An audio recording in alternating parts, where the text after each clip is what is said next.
You'll never be good enough for me. Her words echoed in his mind, sharp and cutting. He had given everything, his time, his money, his dreams, to the woman he thought would love him forever. And now, she was gone, leaving behind nothing but shattered promises and the hollow ache of betrayal. A half-empty bottle sat on the table beside him, his first taste of alcohol burning through his chest. He stared at it, wondering how a man who had never smoked, never drank, and never faltered had ended up here. Alone, broken, and drowning in memories of a love that had turned to ash. Flashes of their childhood played in his mind. Mira, laughing as she wove flowers into his hair. Her tearful plea when he gave up his dream of traveling abroad. Don't leave me, John. I need you here. The late nights spent working jobs no one else wanted, just so she could finish school. He had built her up, given her wings to fly, only for her to tell him, "You're an illiterate, John. I can't marry someone like you." The pain was unbearable. He clenched his fists, his knuckles white. "Why wasn't I enough?" he whispered to the empty room. Suddenly, his phone buzzed. A message from her. "I pity you, John. That's why I came back. But don't expect me to stay." John's chest heaved as anger and heartbreak collided. "If she thinks she can break me and walk away..." He stopped, his voice trembling. "She doesn't know what I'm capable of." John said, "I am ready to change everything." John and Myra's story began as children. They were inseparable. Two fair-skinned, chubby kids whose laughter echoed through the fields. John was the quieter of the two, his shy nature often overshadowed by Myra's vibrant energy.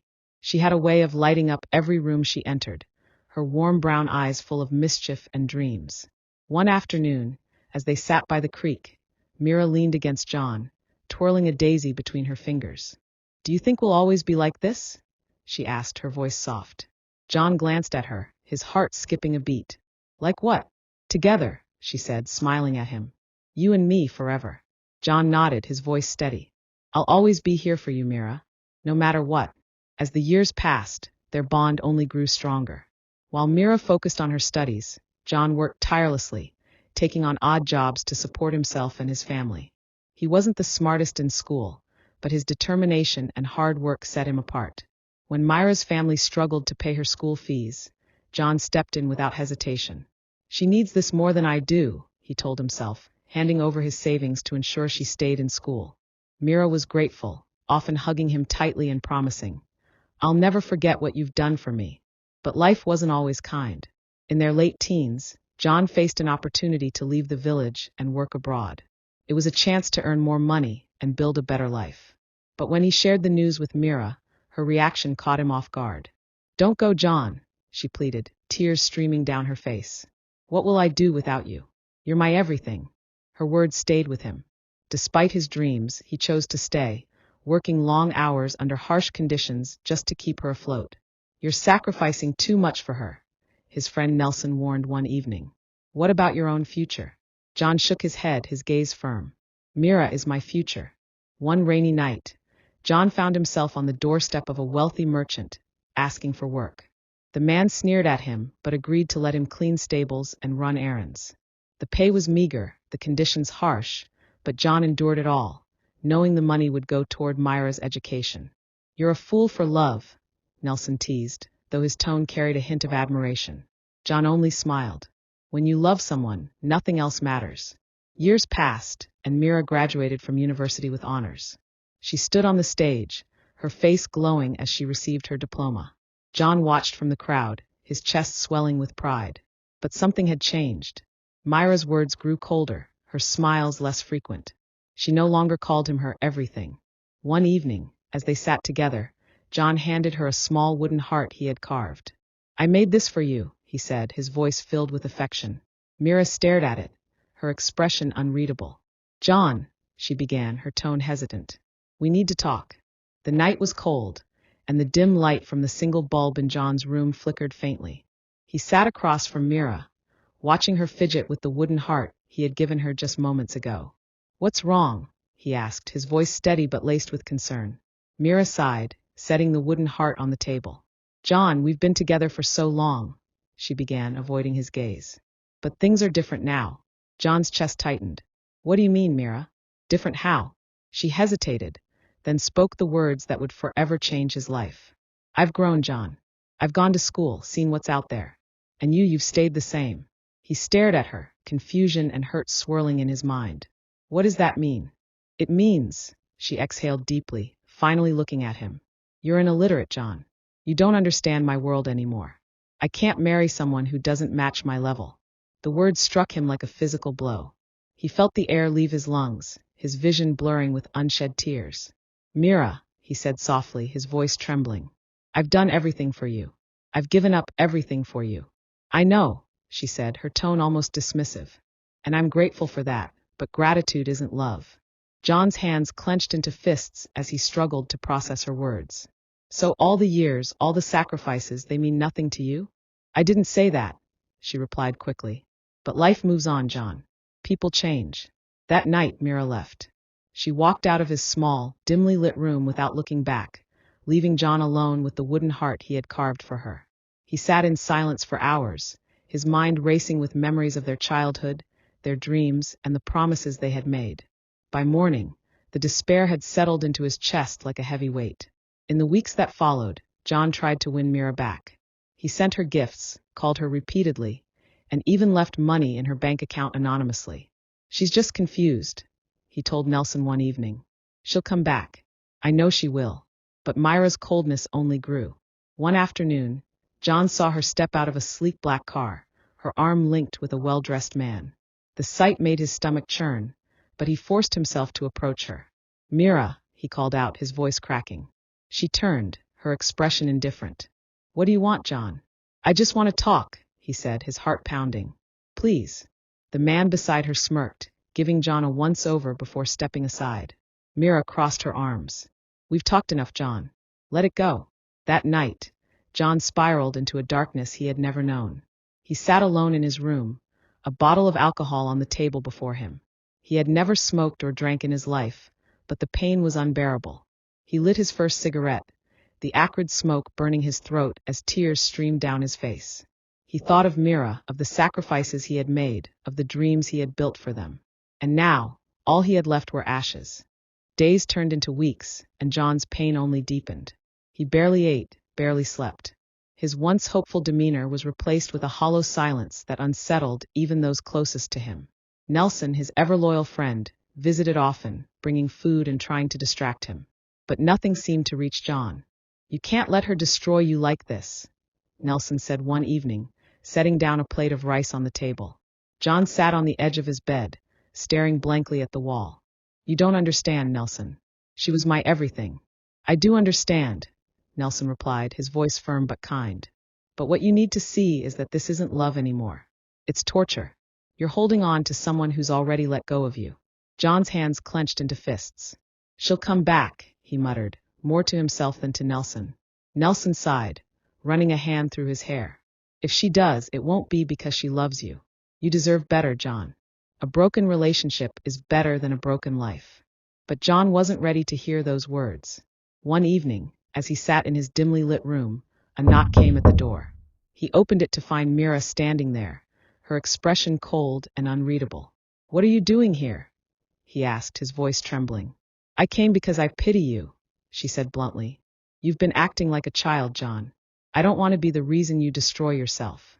Her words stung, but the part of him still clinging to hope latched onto her presence.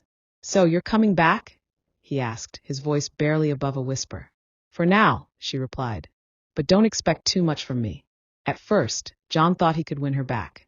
He showered her with gifts, cooked her favorite meals, and tried to remind her of their love. But Myra's actions told a different story. Every evening, she went out, dressed in expensive clothes, and returned late at night in flashy cars.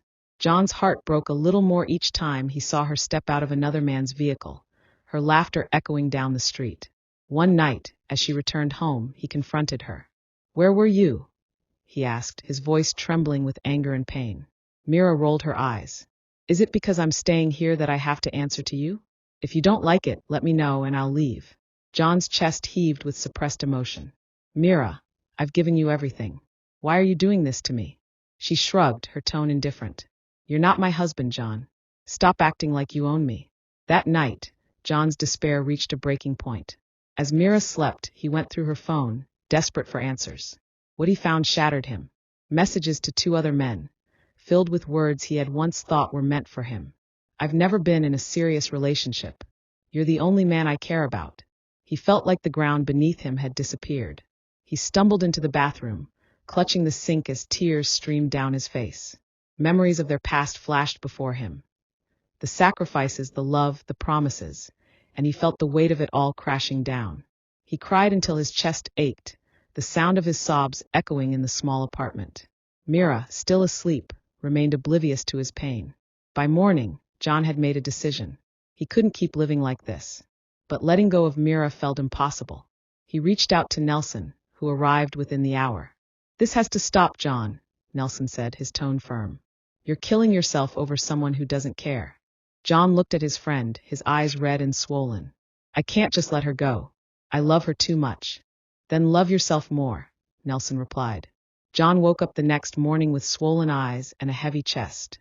Mira's coldness from the night before lingered in his mind, her indifference cutting deeper than any words. As she prepared to leave the house for yet another mysterious outing, he stopped her at the door. "Mira, can we talk?" he asked, his voice shaky but pleading.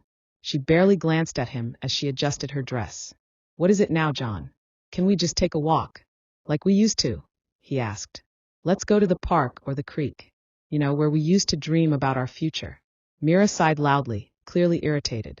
"John, there's nothing special about those places. That's in the past, and I've moved on. You should too."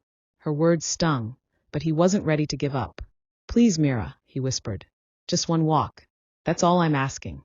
She looked at him, her expression a mix of pity and impatience. "Fine, one walk. But don't expect anything to change." The two of them walked through the quiet streets of the village, retracing the steps they had taken so many times as children. The creek where they used to sit and talk was still there, its waters sparkling under the midday sun. John stopped and turned to Mira, his eyes filled with unshed tears. "Do you remember this place?" he asked. "This is where we promised each other forever." Mira crossed her arms, her tone dismissive. "John, those were just childhood dreams. They don't mean anything now." "They meant something to me," John said, his voice breaking. "Every sacrifice I made, every dream I gave up, it was all for you, Mira." She shook her head, her expression cold. "That's life, John.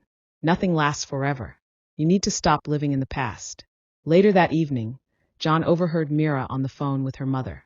"They keep forcing me to go back to him," Mira said, her tone sharp. "But I can't be faithful to someone like him. He's not on my level, and he never will be. I'm just staying because I pity him." John stood frozen in the hallway, her words echoing in his mind. For the first time, the depth of her contempt truly hit him. He felt the tears welling up again, but this time, there was a spark of something else, resolve. The next morning, Mira left the house in a hurry, slamming the door behind her. John sat at the kitchen table, staring at the wooden heart he had carved for her so many years ago. He thought about everything, their childhood, their love, the sacrifices, and the pain. He thought about Nelson's words. Love yourself more. For the first time in years, John decided to let her go. But he wasn't going to do it quietly. Mira's departure that morning felt like the closing of a chapter in John's life. The house was quiet, save for the faint creak of the old wooden floorboards. He sat at the kitchen table, staring at the space where Mira's favorite chair used to be, now empty. The ache in his chest was undeniable, but so was the spark of resolve that had begun to grow within him. He had poured everything into Mira, his time, his money, his dreams, and she had dismissed it all. John picked up his phone and dialed the one person who had always supported him, no matter what. Mira's younger sister, Ella. Ella had always been kind to John. Whenever Mira mocked him or belittled him, Ella was there with a soft word of encouragement or a reassuring smile. Unlike Mira, Ella appreciated the sacrifices John had made and often scolded her sister for taking him for granted. When John called, Ella answered immediately. "John," she said, her voice tinged with concern. "Are you okay?" "I'm trying to be," he replied. "Can we talk? I need someone to talk to." Ella hesitated for a moment, then said, "Of course. I'm at school, but you can come by. I'll make time for you." When John arrived at Ella's dormitory, she greeted him with a warm smile. She was dressed casually in a simple blouse and jeans, her fair, curvy figure glowing in the afternoon sunlight. Her kindness felt like a balm to his wounded heart. They sat on a bench outside the building, and John poured his heart out. About Mira, the betrayal, the sacrifices, and the pain. Ella listened intently, her brown eyes filled with empathy. You didn't deserve what she did to you, Ella said firmly. You gave her everything, and she threw it all away. That's on her, not you. John looked at her, his voice trembling. But I can't let go. Every time I try, I remember how much I loved her, how much I still love her. Ella placed a comforting hand on his. You need to start loving yourself, John. And maybe it's time to let someone else love you the way you deserve. Over the next few weeks, John and Ella grew closer. What started as friendly support turned into something deeper. Ella would call him every night to check on him, and John found himself smiling more than he had in months. One evening, as they walked through the park near Ella's school, she stopped and turned to him. You know, she said, her voice soft, I've always admired you, John. The way you care for people, the way you never give up, it's inspiring. John felt his cheeks warm. I've never thought of myself that way. Well, you should, Ella replied, smiling. Because you're worth so much more than you realize. Their bond deepened, and before long, they found themselves sharing more than just conversations. John would visit Ella at school, bringing her meals and helping her study. They would cook together, laugh together, and even share quiet moments of reflection. For the first time in years, John felt a sense of peace, a feeling that maybe, just maybe, he could find happiness again. One night, as they sat on the couch in Ella's dorm room, she looked at him with a vulnerability he hadn't seen before. John, she said softly, I know you didn't plan for this, and maybe it's too soon, but I think I'm falling for you. John's heart raced. He hadn't expected to feel this way again, especially not with Mira's sister. But as he looked into Ella's eyes, he realized something. This wasn't a rebound. This was real. He reached for her hand, his voice steady but filled with emotion. Ella, I didn't plan for this either. But I think I'm falling for you too. Ella and John's bond deepened over time, turning into a love neither of them had expected, but both desperately needed. Unlike Mira, Ella valued every little thing John did. She didn't just see his sacrifices, she saw his worth. For John, it was a strange yet beautiful experience. Ella brought him a kind of peace he hadn't known in years. Her presence was comforting, her laughter infectious, and her love pure. One evening, as they cooked dinner together in Ella's small dorm kitchen, John couldn't help but admire her. She hummed softly to herself, stirring a pot on the stove while he chopped vegetables. You're staring, Ella said, glancing over her shoulder with a teasing smile. John chuckled, setting down the knife. I can't help it. You're beautiful. Ella's cheeks flushed, and she turned back to the stove. Stop it. You'll make me burn the food. He stepped closer, wrapping his arms around her waist from behind. I'll take the risk, he murmured, his voice low and filled with affection. Ella leaned back into him, her hands still stirring. You're making it hard to concentrate, you know. That's the point, John teased, planting a soft kiss on her shoulder. For a moment, the world outside faded away, leaving only the warmth of their shared love and the quiet joy of being together. Their days were filled with moments like this, simple, genuine, and full of intimacy. John often stayed late at Ella's dorm, holding a flashlight while she studied or making her tea when she grew tired. On weekends, they went to the market together, laughing as they haggled over prices and picked out fruits. Ella's friends noticed the change in her. You're glowing, one of them said during a study session. What's his secret? Ella smiled, her heart full. He's not just my boyfriend, she replied. He's my peace. But their happiness wasn't without challenges. One afternoon, Mira showed up unannounced at John's shop. She walked in, her presence as commanding as ever, and leaned against the counter. I heard you've been spending time with Ella, she said, her tone sharp. John's chest tightened, but he kept his composure. What I do with my life isn't your concern anymore. Mira scoffed. You think she's any different from me? She'll get bored eventually, just like I did. Her words stung, but John refused to let her see it. The difference, he said calmly, is that Ella sees my worth. Something you never did. For the first time, Mira seemed caught off guard. She straightened, her eyes narrowing. You'll regret this, she snapped before storming out. That evening, John told Ella about the encounter. I'm sorry, Ella said, her voice trembling. She shouldn't have come to you like that. It's not your fault, John replied, taking her hands in his. And I don't care what she says. You're the only one I care about now. Ella smiled, tears brimming in her eyes. "I love you, John," she whispered. He leaned in, pressing his forehead to hers. "I love you too, Ella. More than I ever thought possible." For months, John and Ella's love flourished. Their connection was deeper than anything either had experienced before, a love born out of understanding and mutual respect. But as their bond grew stronger, so did the whispers around them. Mira's return to the village had sparked rumors, and people began to talk. The idea of John, once devoted to Mira, now deeply in love with her younger sister, sent tongues wagging.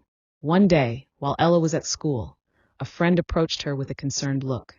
"Ella, I need to tell you something," the friend said, hesitating. Ella set down her books, her heart sinking. "What is it?" "Myra's been talking," the friend admitted. "She's telling people you stole John from her. She's saying you're betraying your own sister." Ella's chest tightened. "That's not true," she said, her voice shaking. "Mira broke his heart. She didn't want him anymore." "I know," the friend said quickly. "But you know how people are. They love drama. I just thought you should know."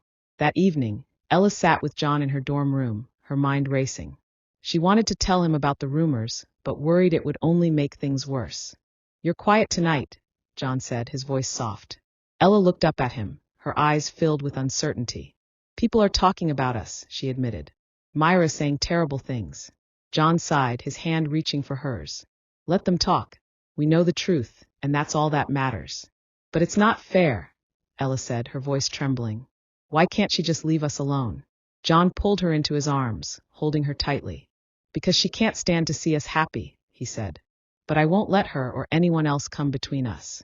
Ella rested her head against his chest, finding comfort in the steady rhythm of his heartbeat. "I'm scared, John," she whispered. He kissed the top of her head, his voice firm. "You don't have to be. I'll protect you, Ella. Always." Meanwhile, Mira was far from done. She visited their parents, painting herself as the victim and claiming Ella had betrayed her. "She's with my ex," Mira said, her tone dripping with disdain. "Can you believe that? My own sister." Their mother frowned, her face lined with worry. "Mira, you let John go. You said he wasn't good enough for you."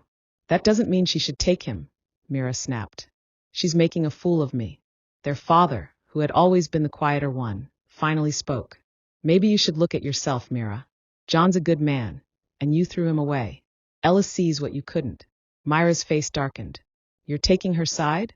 "We're not taking sides," their mother said gently. "We just want you to understand that love can't be forced. You had your chance with John, and now it's Ella's turn." Mira stormed out, her mind spinning with anger and jealousy. The tension reached its peak at a family gathering. Ella had invited John, hoping to show her parents how happy they were together. But when Mira walked in and saw them sitting close, holding hands, she couldn't contain herself. "How dare you bring him here?" Mira hissed, glaring at Ella. Ella stood her ground, her voice calm but firm. "John is my boyfriend, Mira. You need to accept that. He was mine first." Mira shouted, drawing the attention of everyone in the room. "You're a backstabber, Ella. You betrayed me." John stepped forward, his voice steady but filled with emotion. "Mira, you let me go. You said I wasn't good enough. Ella sees me for who I am, and I won't let you ruin that." The room fell silent, the weight of his words hanging in the air. Myra's face twisted with rage, but she had no response. She turned on her heel and left, slamming the door behind her. That night, John and Ella sat together under the stars, their hands intertwined. "Do you think she'll ever stop?" Ella asked, her voice quiet. John shook his head. "Probably not. But it doesn't matter. What matters is us." Ella smiled, her eyes shining with tears. "I don't know what I'd do without you, John." "You'll never have to find out," he replied, leaning in to kiss her softly. Under the vast expanse of the night sky, they promised each other that no matter what challenges came their way, they would face them together. The tension between John, Ella, and Mira had reached its peak. John and Ella tried to focus on their love, but Myra's constant interference made it difficult. However, their bond grew stronger with every hurdle. One sunny afternoon, Ella invited John to her family home. Her parents had always been kind to him, but with Myra's recent behavior, Ella felt uneasy. As they entered the living room, her mother greeted them warmly. "John, it's so good to see you again. You've always been good to us." "Thank you, Ma," John replied with a polite nod. Her father, sitting in his usual chair, added, "You've been through a lot, John, but you've handled it with grace. That says a lot about your character." Ella smiled, proud of the man she loved. But the warmth in the room vanished when Mira walked in. Myra's eyes narrowed as she saw John and Ella sitting together on the couch. "What's this?" "A family meeting I wasn't invited to." Mira,